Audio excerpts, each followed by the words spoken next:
deepest thing you guys have ever done on court? Like, what's the moment that you regret? Maybe not even Paige regret. has a story. Actually, you might not even regret it, but what's the thing that you done on court? That was like, I want to hear everyone else's.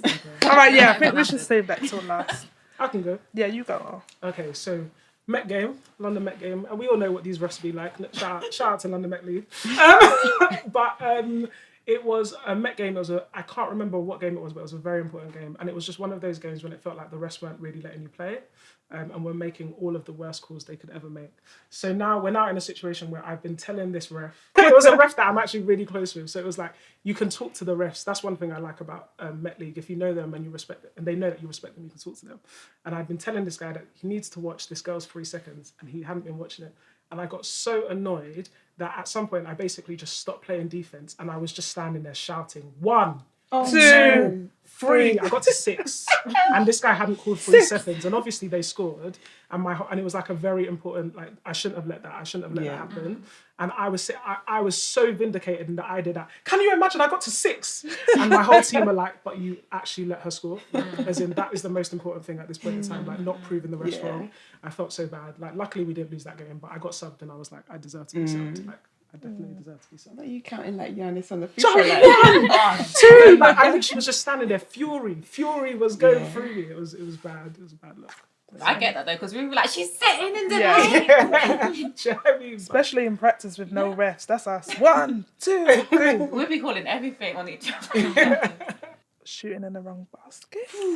4. See, this is a tough one. I was young.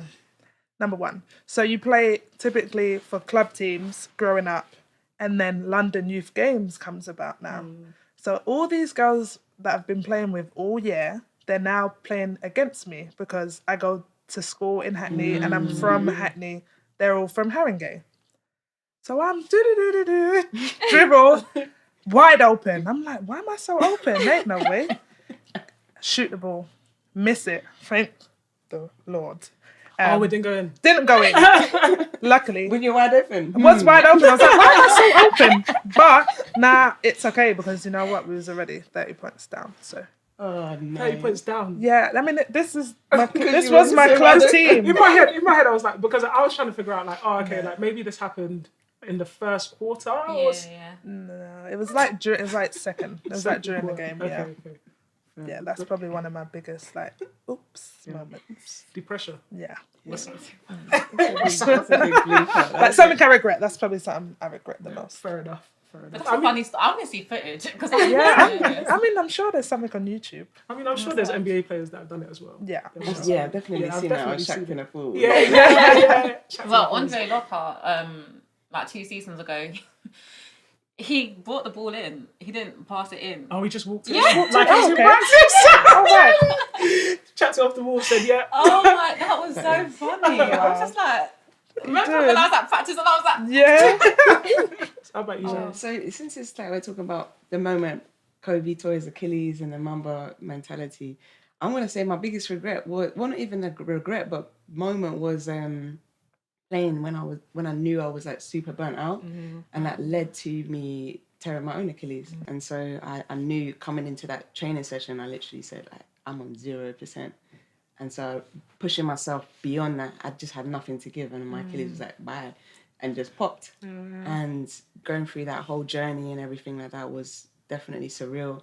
Seeing that footage of him making the free throws, I'm just like, there ain't no way. Like, I don't even know how he was walking. like nothing. It was insane. And so being in that space of it happening to myself, but also the hindsight of knowing exactly what happened and all the steps and stuff like that was probably the biggest moment. Like, if I just didn't do the session, if I just listened to my body, if I just got the rest that I needed, was just like those moments. So it's not a single like on the court moment, but an on the court moment with the backdrop of the previous mistakes that led up to it. Yeah.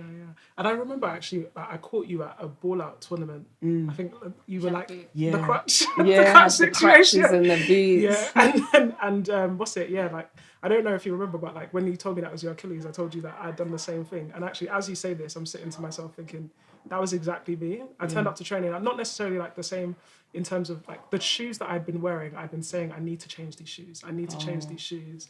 And then it was an inbound ball situation, and the shoes had always been way too tight on my Achilles, and I just felt it, and like it was that, and it was like it is all of that you just think, oh, I could have avoided this. For me, it was my shoes weren't even the problem. They're my trusty shoes. I was actually wearing Kobe 8s, which is really surreal because they're the same exact shoes that he tore his Achilles in. But it was. I knew my body was just burnt out. Like a string of moments that led to that moment. But that would probably be the oops moment. But another moment with like I'm here, I made it. I'm glad I got back on the court and they've been able to play since then. So I'm happy. Yeah, definitely, well done for that, man. It's not easy.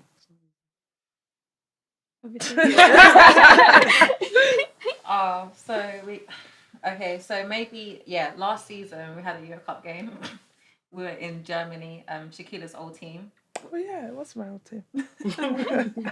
And when I tell you, this girl was like, it just changed. Yeah, tone. See, when Sevion was saying like this girl kept pinching her, she was doing it to me the whole game, and to the point where it's like we're on the free throw line, and she's still like she's touching me hair.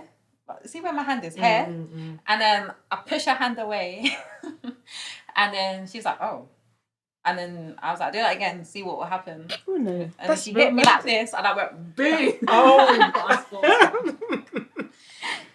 That was wild. Yeah. And then I get subbed off, and my coach is like, what happened? And the thing is, it's like, that really could have lost us the game. Yeah, so it was kind of like, no, Paige, why did you do that? But do you know what? It didn't. So I feel like it was the right thing to do. she ain't never do it again. That game was real close. Okay.